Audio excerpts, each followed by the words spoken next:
And we're live. Oh my God. Hi guys, welcome to the show. It's so glad to have you here live with me tonight. Hopefully we'll have a nice discussion on SRT. I want to welcome Joe from Controlling Technologies and Jay from the TVJ YouTube channel. And I want to point out that we are going live on all three channels tonight. So I want to send a welcome out to everybody in all three communities that may be here live with us tonight. So thank you for joining us, and we hope you enjoy the stream. And that said, let's just kick this off with some self-introductions, because I know that the regulars probably know us, but there may be some newcomers tuning in that might not know who we are. So let's go ahead and maybe, Joe, you want to kick it off and say hey and tell us who you are? Sure. Thanks, Tony. And thank you, Tony, for putting this stream together. I'm Joe Trelli, and I'm at Cajoling Technologies, for those who have not heard, if you're not watching on my channel. And I've had a YouTube channel for a few years now, mostly tech, IT-related content. My day job is in cloud computing, but I also have a side gig doing live streaming. We live stream weddings and corporate events and even funerals. So we've been using this type of stuff, SRT and other media transports, playing with these things for a while now. And it's fun to meet up with Jay and Tony to chat a little bit about it today. So, and for those who are from my channel wondering where the heck I am, don't worry, I'm here. On to you, Jay. Well, thanks, Joe. My name is Jay Shell. I'm a TVJ on YouTube. I'm an IT manager at a TV station. I also do a bunch of freelance TV production, mainly sports, live sports, which is my background shot right now, is actually the last event that I did where we used SRT. So, and just to get the disclaimer out of the way, my comments are my comments, do not reflect the companies that I work for. Very cool. Thanks, Jay. Me too. All right. So I'm not as exciting as Joe and Jay, but I am a retired educator / IT supervisor. I've been creating tech-related content on YouTube for the last 5 years, and I also operate a part-time business where I do small network installs for mainly residential and small businesses. So, yep, I'm Tony from Quik Tech Solutions. Welcome, everybody. Welcome, Tony. Hey, guys. All right, so we can go to the comments and see who's here, say hello real quick, and then I'll move on to the conversation. What do you think? Sounds good. Sounds good. All right, I have, let me see if I can get some of these guys up on the screen. I have David Grishko in the chat. David, welcome. Thank you for being here. Keith Bennett is here, guys. Hey, David. Keith says hello. Hello, Keith. Thank you for joining us. He says this is SRT Sunday School. We have Bob Carpenter in the chat. Greetings, Bob. Thank you for joining us. Hello, Bob. Hi, Bob. Dave Hort is here. Thank you, Dave, for joining us. He's from Charlotte, North Carolina, another North Carolinian. And Bob says, curious to hear all about SRT and how it could be used. So that's pretty much, I'm caught up with my chat. You guys have anything in your comments that you'd like to share? Jay, you want to go first? I'd like to say hi to TV Roy, who is actually a friend of mine, and I've known him for quite some long time. He is in TV and actually is getting a new job, so congratulations, Roy. Other than that, yeah, I've had just some people in the commenting on, asking some questions that we're going to actually answer, so if we probably should just move forward. Cool. How about Awesome. you, Jay? How about you, Joe? So I have Mac Telecom, actually. Cody at Mac Telecom, when I first put the stream out, commented. So that was an early comment. So hello to Cody. I don't know if he's here live still or not, but thanks for popping in a couple days or yesterday. Dennis Pillow, waiting patiently for the main event. Thank you, Dennis. Tech 205 over in the UK. Yes, it has been forever. Thanks for joining. Ashley, my lovely wife, is here. Hello. Hey, Ashley. Bob Carpenter. Bob is in, I think, all of ours. Bob is always, he's good at multitasking. He's got like 12 screens, so he's good at that. Hello, Bob.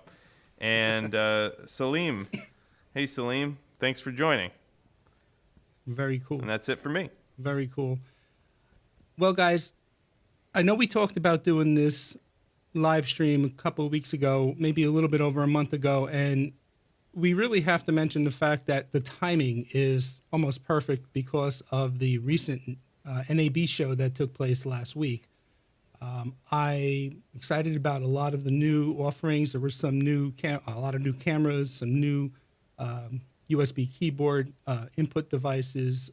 Blackmagic released, as we all know, a couple of the new rack mount switchers. But I think the thing that excited me the most from what I saw online is the buzz on SRT, particularly Epiphan.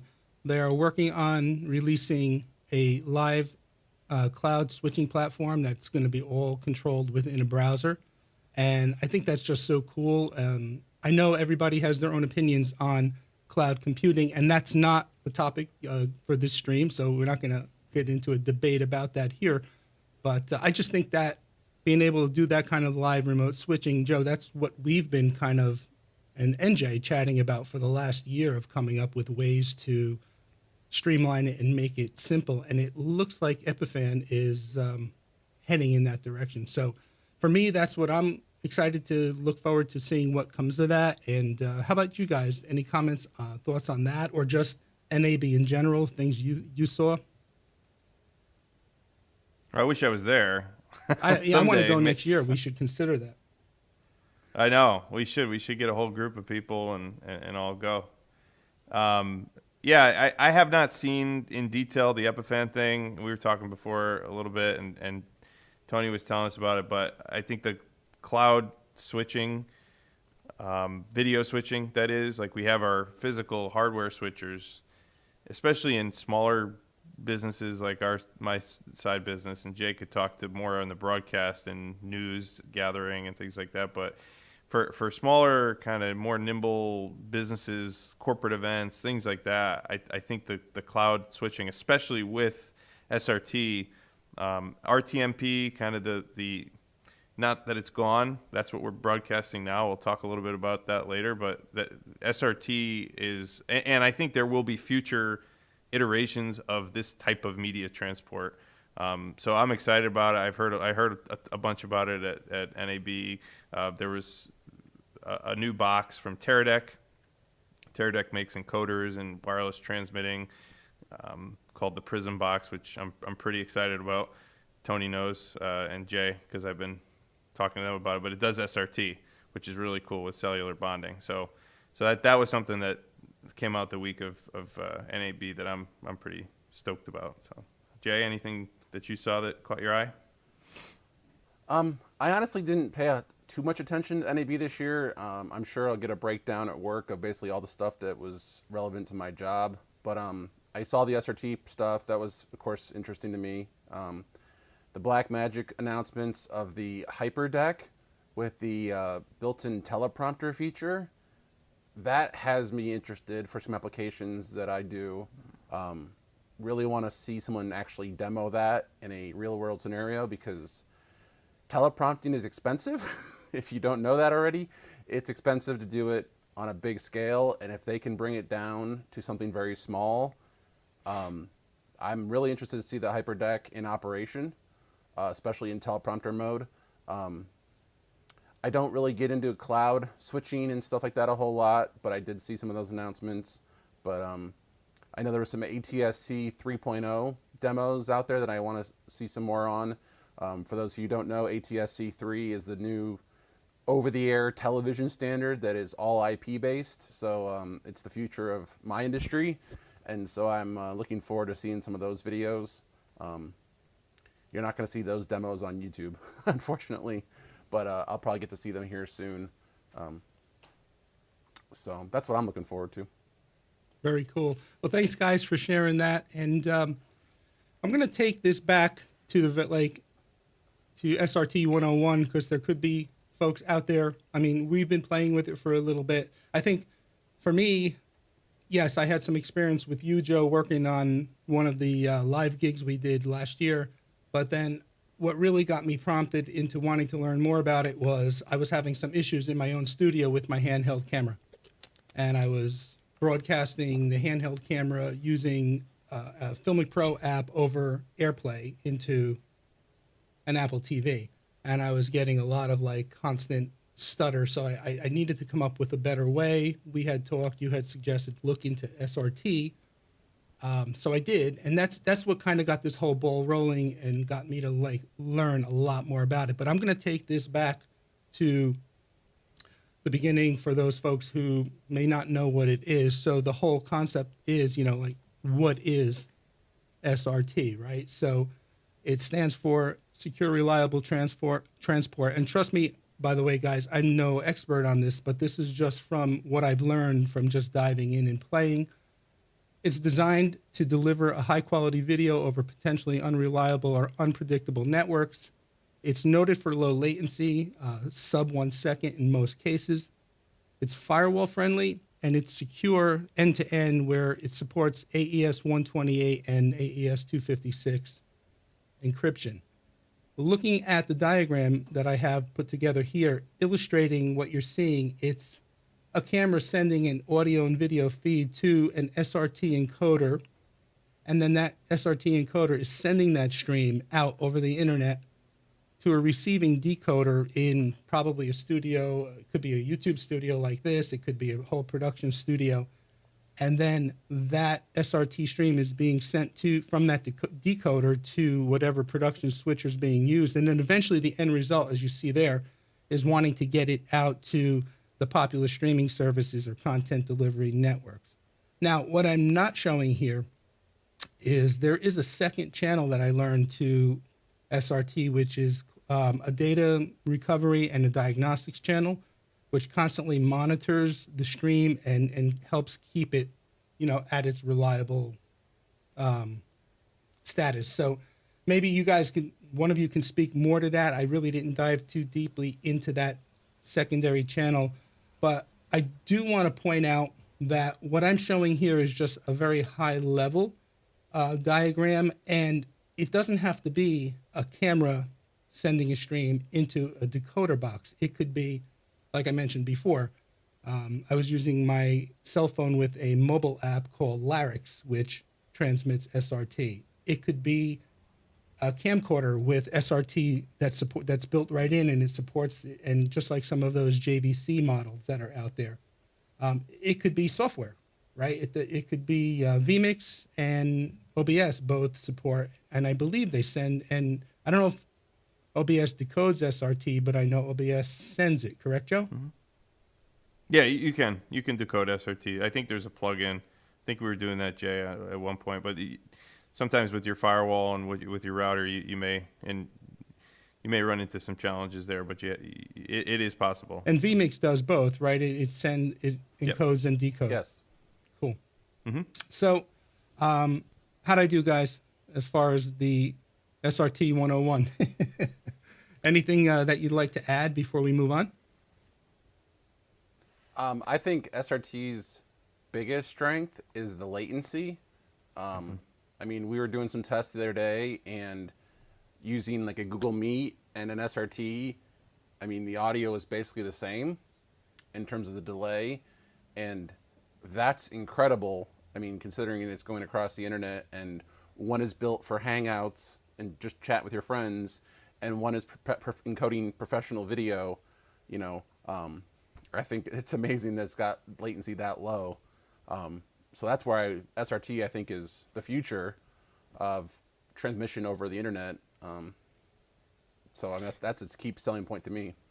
Yeah, to build upon that, Jay, I think historically it's been a trade-off. If you're having a conversation, you need this real time. And real time is usually defined as less than 250 milliseconds, or else you step all over each other. So I say something and you start to speak before I'm done saying something. So that's in general been the Zooms of the world, the Google Meets, that's what's called WebRTC video. So if you hear that term WebRTC, most of the time it's using the browser-based video, and it's not as good a quality.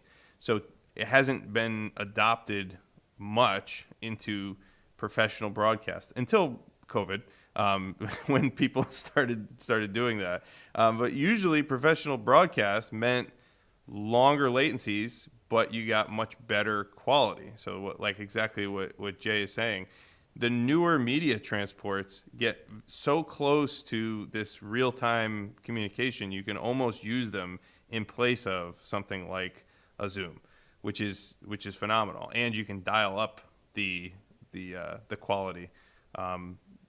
There's still some limitations. It's not perfection, and there's also some competition out there, like from the NDI folks, even from the Dante folks for Dante Audio. So I think we're going to talk about that a little bit later. Yeah, very cool. All right. Next, what I want to do is bring up a slide. We're going to have Joe address the slide.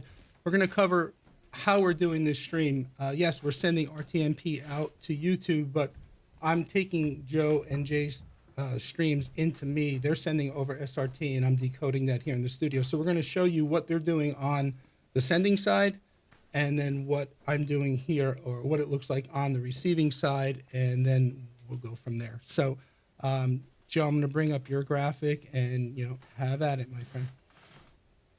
Gotcha. Okay, so essentially I have a Panasonic camcorder I'm using today. I have a bunch of other gear like Blackmagic cameras and things, but today I'm using a Panasonic camcorder, and usually that would be going into an ATEM mixer like you see on the screen. I'm actually going straight into the SRT encoder, but generally, stick to the diagram, the camera would go into a physical hardware mixer like a Blackmagic ATEM Mini Extreme ISO like I have.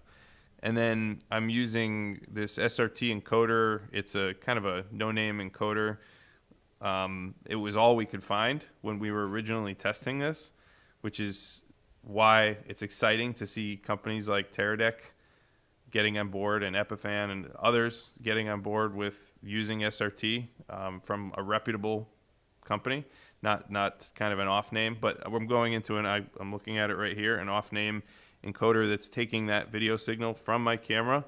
It's converting it to an SRT stream, and then I'm sending that SRT stream directly to Tony down in North Carolina, to his IP address, and then to a specific port. And it's basically a port on a network. So, and then Jay is the same thing. Jay's sending on a different port, but we're both sending these SRT streams. So normally when you do this, you would use like the Blackmagic, what's it called, Tony? The thing that the little box that Blackmagic makes. Oh, the streaming bridge? Streaming bridge, yeah. So you'd use the streaming bridge, and I believe the streaming bridge uses RTMP. Or you would use like a Zoom, and you would crop out maybe Zoom ISO. You'd use WebRTC. In this case, we're sending SRT feeds to Tony, and then Tony gets to do whatever he wants with them. He's going to decode those SRT feeds. And so far, I think it's looked pretty good, unless you all tell me otherwise. Cool. And thanks so much for that, Joe. Jay, I'm going to bring you up, and you can talk about what you're doing on your end. All right. Yeah, my setup's similar. I have a camera in front of me. I'm actually feeding an ATEM switcher, or sorry, not an ATEM, a Blackmagic switcher, the television studio, not an ATEM. I'm actually all SDI, all professional gear. And then the output of my switcher is feeding the cheap Chinese encoder that is feeding the signal to Tony. I'm sending out 2 megs of H.265 encoding. I don't know what you're doing, Joe. I'd be curious to know. Oh, 6 megs of H.264. Right. That was a question Yeah, I was so going to this have for both of you, is what were you sending and what was the bit rate? So thank you for answering that. Yeah, so it's good to know that I'm using H.265 at 2 megs. Joe's using H.264 at 6 megs. I actually changed yesterday, basically at the last minute, just to try it out. But I mean, the SRT encoder that we're using and the decoder is, I think it's what, $200. I mean, it's not expensive. The ATEM streaming bridge actually is the first thing I tried to use to send video across the internet for things that, at work. And it didn't work because it only works with Blackmagic's ATEM switcher. Well, it's only supposed to work with that. I actually figured out a way to make OBS work with it. Check out my channel if you're interested in that. It only works if you build OBS from source. If you're not adventurous, don't try it. But it does work. But the delay, it's RTMP, so the delay is an issue. So we actually had these encoders at work, and I started playing around with them, and I noticed they had SRT. So I gave it a shot and was just amazed at how little delay it has, considering it's going across the internet. And because I'm used to RTMP, I'm used to YouTube delay being 30 seconds or whatever it is, and getting real time is very important in a conversation. And it's, especially in a talkback situation like this, or if you're doing, live on the scene reporting, which is something I do at my job, sports, delays matter in sports. So finding a solution that works, that is low delay and also reliable and can be cheap, it's one of those things where you'll usually get 2 of the 3.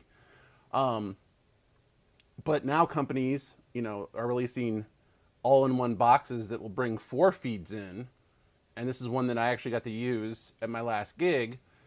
We had one box that had 4 BNC jacks on it and could encode 4 streams at once and could output all 4 streams to, via SRT. And then we had a box that was bringing in SRT and outputting 4 feeds back into the truck. So the truck is sending feeds and receiving feeds via SRT, and we're only using 2 little boxes that, wasn't much bigger than maybe a tablet, really. I mean, it was about tablet size. So that kind of stuff is exciting because now you're like, wait a minute, I can put feeds on here and I can decode feeds and I can send video around here, and you don't have to use a computer. Using Zoom's got problems. Using Google Meets or Teams or whatever it is, those, while they're great products for conferencing, if you want to send video from point A to point B, they're not really that good at it.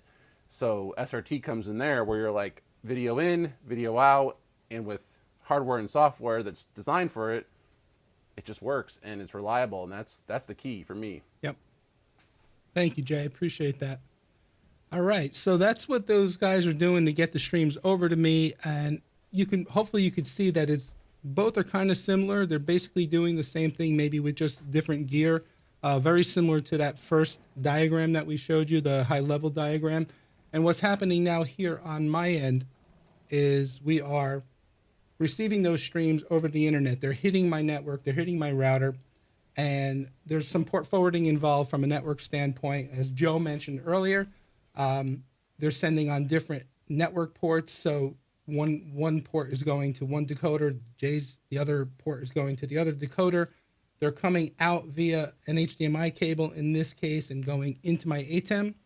Now, from here, we could very simply use the ATEM to go out to YouTube, but we mentioned earlier that we're streaming to all 3 channels simultaneously, and how we're doing that is we are sending the stream, the RTMP stream, even though we're taking in, they're sending SRT, I'm taking it in and decoding SRT, but then the ATEM is taking that and sending it out RTMP to my Synology DS920, which I'm running an RTMP server.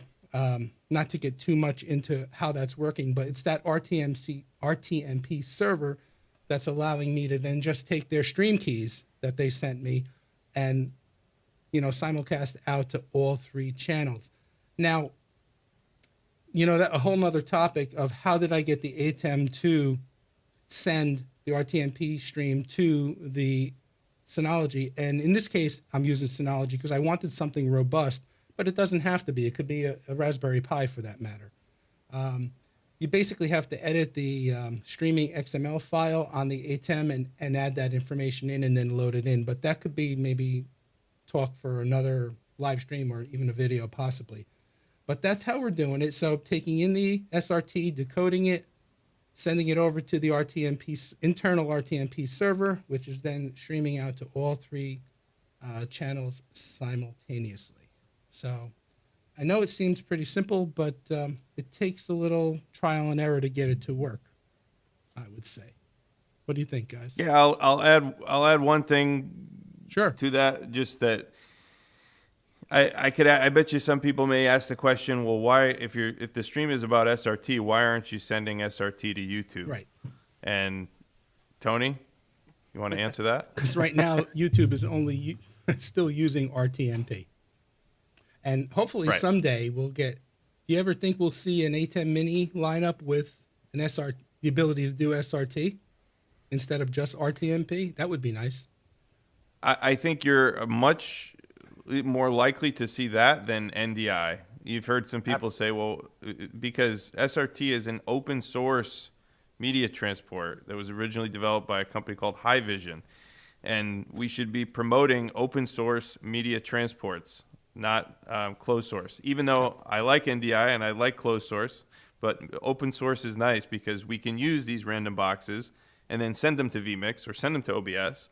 And even, the Blackmagic box is great, the streaming bridge. But like Jay said, he had to kind of build a really, I'd say, a complicated workaround to make it work with OBS because Blackmagic wants you to buy their devices. And, when really it's just using RTMP on the back end. It's not using anything, fancy as far as you could tell. Right, Jay? Yeah, no, the Blackmagic product is literally doing RTMP, but they hard code their encoder ID, which is like Blackmagic Video Limited or something, into the stream. And if it doesn't see that on the receiving end, it doesn't work. So my little fix for RTMP was basically to hard code the Blackmagic key into OBS so that when it sent it, it looked like an ATEM. And it worked beautifully, except that I had to compile OBS from source on a Linux machine. But to go back to Joe's point and the point of SRT is, yeah, it's open source, and at the end of the day, that's going to be its key to success, because if you use another system, RTMP or whatever it is, while I think RTMP is open source, but I could be wrong, NDI is not, and that right there is a big deal. On the higher end trucks, on the production trucks that I work on sometimes, we're using SMPTE 2110 on the new trucks, but that's a standard that you can build to. And because it's open source, it's not really a priority, it's not really like, oh, you have to adopt my proprietary closed source NDI module. And I think so that at the end of the day, open source is going to win every time. I tend to agree.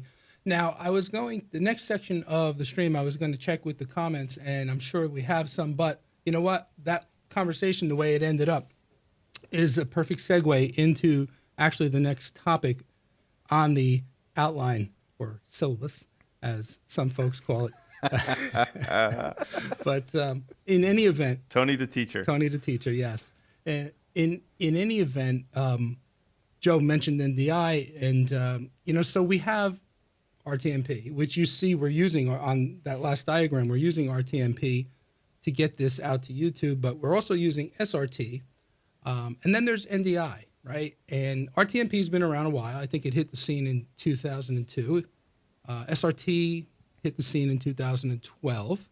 And then Newegg brought NDI into the scene around 2015. And recently, just last year, with the release of NDI 5, right? And Joe, we were playing with this a little bit.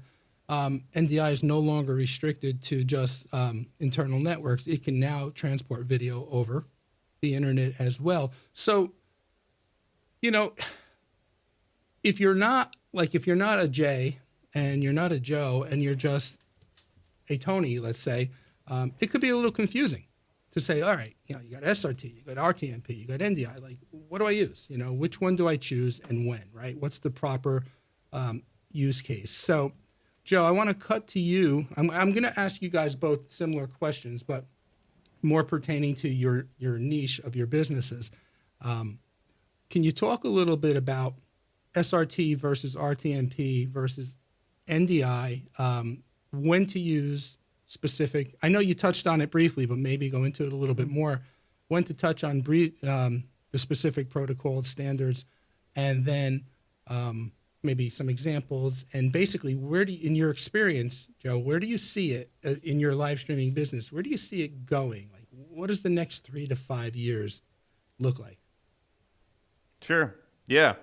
Well, I'll start off by saying that those are just three that, are probably ones you've heard of. They're the most common, but there are others. There's like, for example, the Zixi protocol. That you, if you Google that, that's another interesting one where it's a low latency protocol. And there's others, and there will be others. The business of media transport, especially over the internet, I think the pandemic pushed that forward. So as far as to answer your question specifically, Tony, I think there is room for all of those. Obviously, we can't. Right now, we live in a world where we have to use RTMP.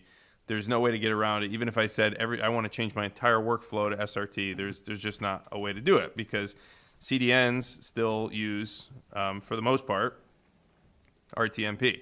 So in my business, where will I start to use SRT? Likely, we had an example. In fact, Tony worked with me on it where we had an event, and I needed Tony to mix cameras for me. So I couldn't bring a mixer and do all the hardware in person.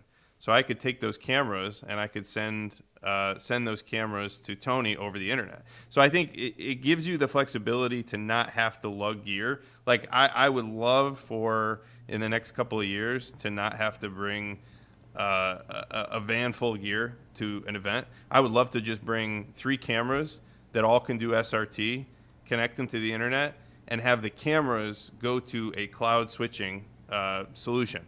And then, boom, all 3 feeds are in the cloud switching solution. And I can have the switcher, the person who's actually mixing, could be anywhere in the world. It could be Tony, it could be Jay, it could be, it could be someone else. It could be a control room. So it essentially, what I really like about it is Jay and TV production have been doing this concept of taking feeds from all over the place, bringing it to a central location, doing it with satellite trucks and things like that in the past, right?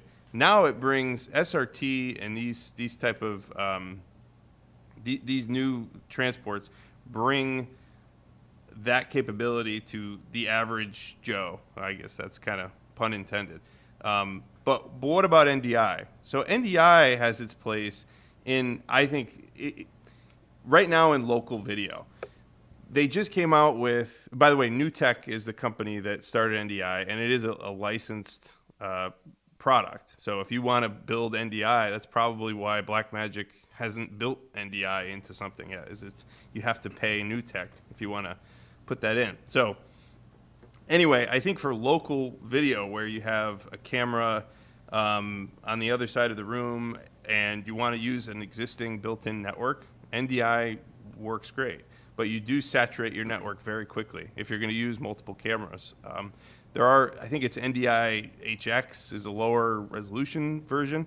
But like PTZ cameras, for example, there's a whole line of PTZ cameras. If you're in a church and you want to have 3 or 4 PTZ cameras, you set up your network to support it. Instead of running video cables all around the church, you can use NDI, and it works great.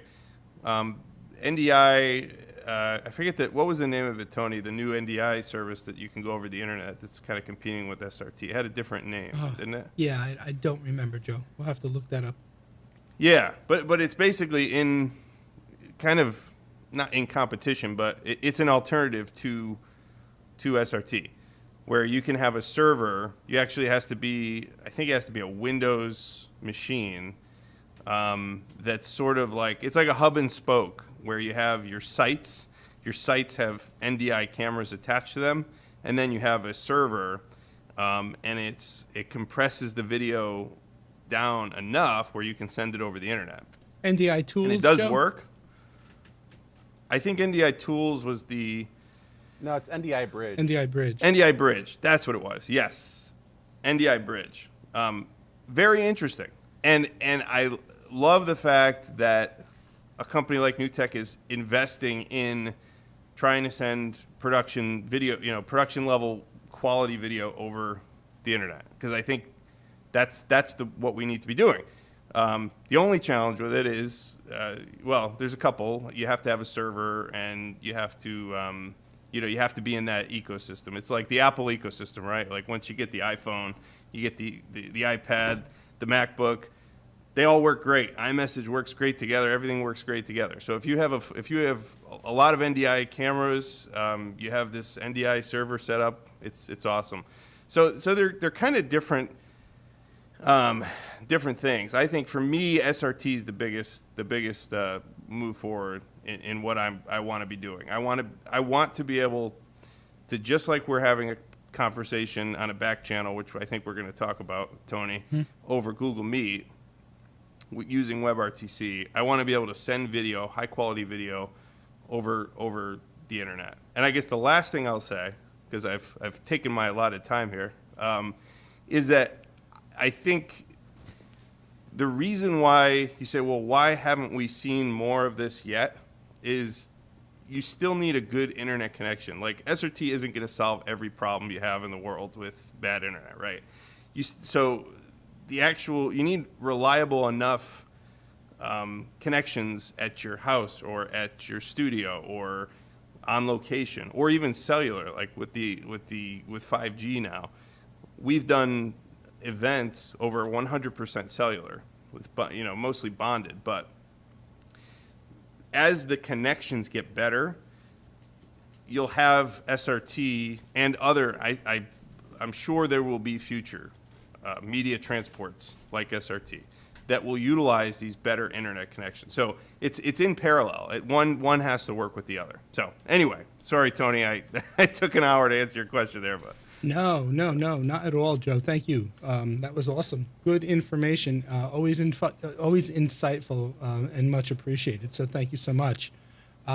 Jay, before we cut to you, for my question to you, let's briefly talk about the back channel, because yes, Joe, you were right. Thank you for triggering my memory on that. I just want to we'll go check our comments, and then we'll cut back to Jay, and I want to pose a similar question to Jay as well. So, yes, what Joe mentioned, we're using, for this live stream, we're using Google Meet as a back channel. You could use Zoom, you can use Skype, you can use Teams. You could just use a phone, just a basic audio phone call if you wanted. Explain, if one of you guys, it doesn't matter who, explain the use and purpose and the importance of using a back channel when you're using a protocol like SRT, because it's a one-way protocol. So who wants to take it? I'll take it. Cool. So SRT is a one-way protocol. So an example, our scenario right now, Joe and I are sending to Tony, but we can't hear him back, and I can't hear Joe unless we had a back channel. Now, we're using, like I said, we're using Google Meet for that. A professional broadcaster would probably bring those feeds into an audio board and create a custom mix for each person and send it back to them via telephone line. We're just doing it via Google Meet. The advantage of that is I can also see them directly all times, so if they want to give me a high five virtually, they can do that. High five. Or, like something like that. So, you got to have some way going back and forth. Also, it helps in the troubleshooting. Whereas if for some reason SRT were to go down, I could still talk to them and see them and say, hey, I'm working on this or whatever. So you got to have a back channel to have that conversation. I hope that answers your question. Perfect. Yep. All right. Let's switch back. Anybody have anything in the comments? I know we went through a good portion of the stream without referring back to the chat. Anybody have anything in the comments they'd like to share? No, I'm good. I did want to comment on the NDI conversation, though. I've used NDI. I use NDI at my freelance gigs. My smaller productions use NDI. There's a couple things that NDI, I think, has some problems. In its version mismatch, where we've had a situation where one vendor was on version 3, one vendor was on version 4, one supported HX, one didn't, and therefore they couldn't talk. And I think that is just a killer for when your software vendors are, having to deal with different versions that aren't, that interoperable. The other problem with NDI is you have to go to NDI or NewTek and get the SDK from them, and means you can't see the code. So like Blackmagic, the reason why Blackmagic will never implement NDI is because they have to go get the SDK from NDI and put it in their switchers. Well, now you have to have a chip that supports that. And as far as I know, NDI only supports like x86, maybe ARM, but I don't think they support the chips that Blackmagic uses. So I think NDI is limited in that scope because it's not open source. But it does work, and it is nice when you're trying to send video across the network. For example, in my side gig on the weekends, we send graphics from a laptop over NDI to vMix and then insert them, and it saves us from having to buy, a Blackmagic output card and therefore use a whole desktop. We can just use a laptop to create graphics, and then the NDI channel comes out, and it's easy and simple. So NDI has a use. What I don't think is going to happen is NDI is not going to scale. It's going to have a limit of devices. It's going to have a limit on the network capacity. It's just not going to be adopted on the big, high-scale productions that I sometimes work on. And I think that's where NDI, being closed source and its inability to scale, is going to be the killer for it. Thanks, Jay. Yeah, all good points. Appreciate you sharing that. Awesome. Joe, any comments that you want to share, or anybody you want to address in your chat?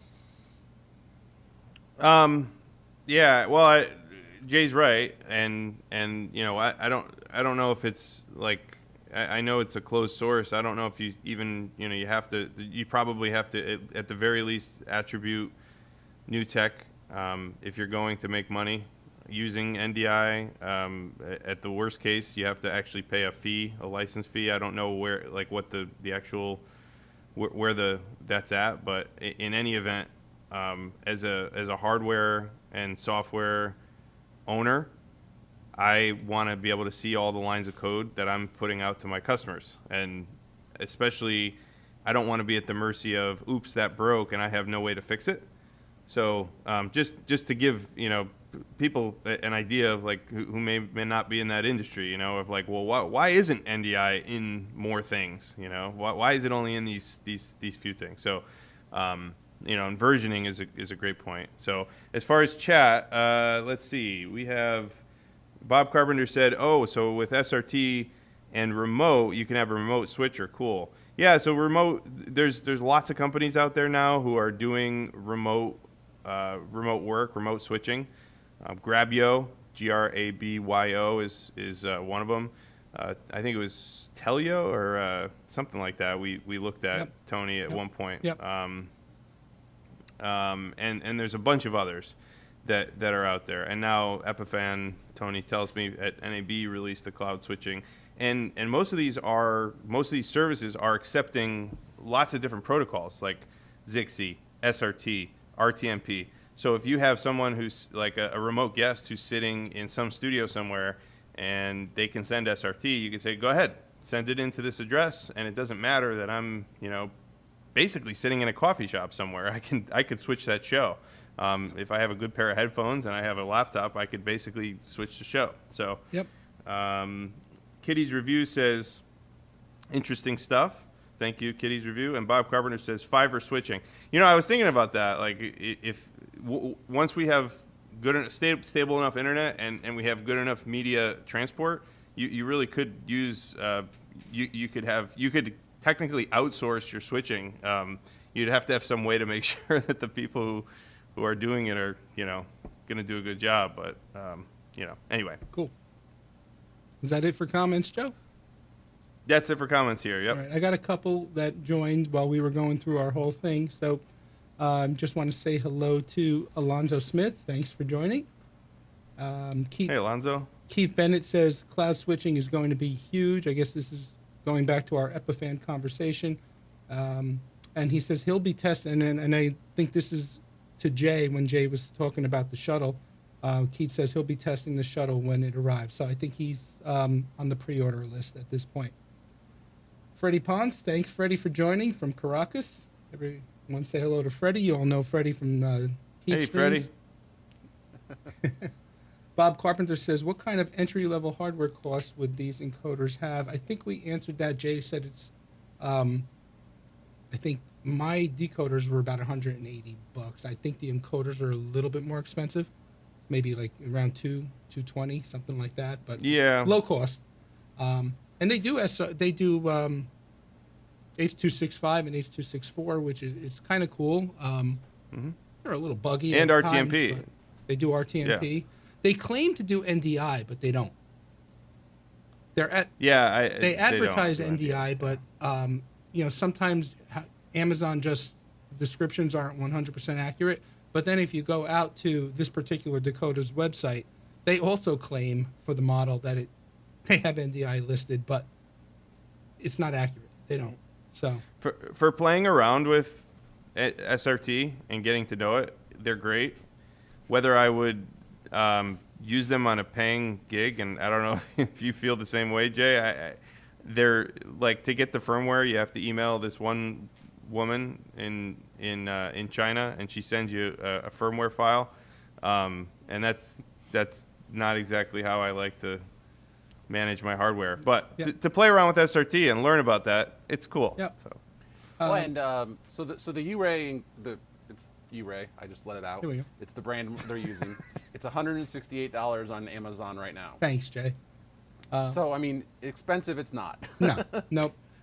Keith says the streaming bridge has been was firmware updated in April, and some Blackmagic designed cameras will now stream to it. And then he says he's all in for SRT open source. Let's see, do we have anything else? Captain Radar, thanks for joining. He said, he was answering your question, Joe. It's NDI Bridge. Right. NDI Bridge. Here's a question from Keith to Jay. It says, does NDI send fill and key graphics like during your weekend gigs? How are you doing that?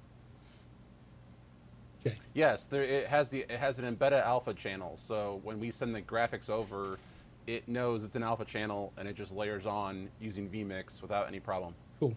Thank you, Jay. Good question, Keith. Jordan says NDI is royalty free. And that's pretty much all I have in my comments. So, moving on. Royalty free, but not open source. Yes, I guess there is a difference. For sure. Yep. Yeah. All right, so Jay, I'm gonna ask you a very similar question to what I asked Joe before, but more in the sense of large scale television production, use of SRT, maybe some use cases. I know you have one you want to share, and again, where do you see this going, and what do you see happening in projection wise in the next 3 to 5 years? Okay. So yeah, in terms of large scale productions, the last one I did was my graphic, like I said, was the NBA All-Star Game. Look for the video about that in my channel. And anyway, so we used SRT. I was working on the Twitter feed, so we used SRT as a backup path to send our production out to Turner Sports, I believe it was. We also used SRT to receive feeds in. I forget what exactly was on those feeds, but nonetheless, we brought them in. We also sent SRT out of a particular camera for use on social media. So we used SRT to send backup feeds and basically custom feeds. What that allows, or what we use that for, is basically instead of renting out a satellite truck to send these individual feeds out, with SRT, we can devote, a small bit of bandwidth to these one-off feeds. you'd be amazed at how many feeds go in and out of these productions. You may be watching the big game on your TV, but there are special feeds for, referees and leagues, and special feeds like for in football there's the all 22 camera where they show the whole field. Sometimes these feeds, if you're watching NASCAR, all the drivers send out feeds. Well, currently they use satellite trucks or fiber to do that, and while it's relatively expensive for you and me to do that, for those productions it's just the cost of doing business. But now with SRT, you may not need to buy 2 satellite trucks. You could get 1 satellite truck for your primary feed, and you could have a bunch of SRT encoders sending out all these other feeds, whether it's the all 22 camera, whether it's the Kicks camera for basketball, whether it's the ISO recording of whatever player you're interested in that day. So it opens up a lot of opportunities to send out other feeds over the internet and not need a dedicated fiber line or not need a dedicated satellite truck to send these custom feeds out. And with social media the way it is these days, Twitter gets a special feed, or Instagram gets a special feed, or TikTok, because it's vertical, gets a special feed. So it's going to allow us, who do these broadcasts, to send out a lot more feeds and still get them out reliably and relatively fast, because the one thing people don't realize these days is people are betting on these games. And the amount of delay that you have from when you see it at home to when it actually happened can be considerable. So if we can do anything to cut those delays down, but still get there reliable, that's the name of the game, reliable. It has to work. And that, accounts for internet outages or fiber outages or, the cloud going down, whatever. It has to account for outages. So on these big productions, that's why you'll see a feed go out via satellite, a feed go out via fiber, and now with SRT, it costs us nothing to send a feed out via SRT as well. Cool. Thank you so much, Jay. And as always, great information, and thank you for sharing as well. I'm sure the viewers that are tuning in are absorbing a lot. So I know I am, and I'm delving with this stuff. So yeah, awesome stuff. Thank you so much. I did share our channels on the chat. I shared Keith's channel. So if you don't know Keith Bennett, check out Life's Journey Productions. I think I'm all caught up with my comments. Let's give the comments one last go around. And then I guess we are going just about an hour, which is actually perfect. And we'll start to wrap this thing up. So any other comments or things from the chat you want to share? Nothing else from my chat. Okay. No, I don't have anything new. Cool. Yeah. All right. Well, then that said, folks out there in the communities of all 3 channels, I hope you enjoyed the offerings we brought to you tonight. There was a lot of information to share and for you to absorb. I hope you took something away. If you didn't know anything about SRT, even that it existed, well, now you know. So that's something. If you were curious, if you had heard about it and you were curious about it, and maybe you know just a little smidget more, well, then that's something to take away. I look forward to maybe hearing from some of you in the future and see if you're doing anything with it, and if you've learned anything from the information shared tonight. Oh, let's just jump real quick before we close to the comments. And Bob Carpenter, actually Jordan says, I use the NDA out on Skype. Cool. Bob Carpenter says, thank you for the excellent stream and education. Thank you, Bob. Actually, thank Jay and Joe. They are my panel experts. I'm new to all this, and it's great to be in this company here and be able to bring something like this out to YouTube. So I appreciate that. And then Keith Bennett, thank you for the super chat, $4.99, much appreciated. Freddie says, thanks, Tony, Joe, and Jay. awesome stream. Thank you, Freddie, for joining. And with that, Well, and thank you, Tony, for obviously organizing this and setting this all up, because this was a lot of fun. I definitely enjoyed it, and maybe we can do it again sometime. yeah, for sure. I mean, I agree. Thank you. Yeah, thank you, Tony. No, you're welcome. Thank you guys for giving me the time. I learned a lot by doing this. And having to, and Joe, you and I have talked about this, being the talent and being the quote production engineer, there's a lot going on. So hence the syllabus that I have here in front of me. So I'd make sure I didn't miss anything.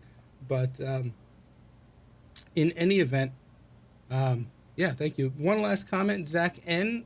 Thank you. I didn't know you were here. Thanks for the amount of info. And to Joe, he says, long time no see. Thanks, Zach. Yeah, good to see you. We'll be back soon. I had a whole bunch of stuff going on in the personal life, but yeah, I'm alive and well. So here I am. Cool. All right, everybody. Thank you once again for being here. Joe, thank you so much for being here and sharing your knowledge. Jay, thank you for being here and sharing your knowledge. I had fun learning how to set this up. I had fun testing with you guys in the last couple of weeks, and I look forward to doing it again. And I'm going to end the stream like I say in every video. We'll see y'all next time.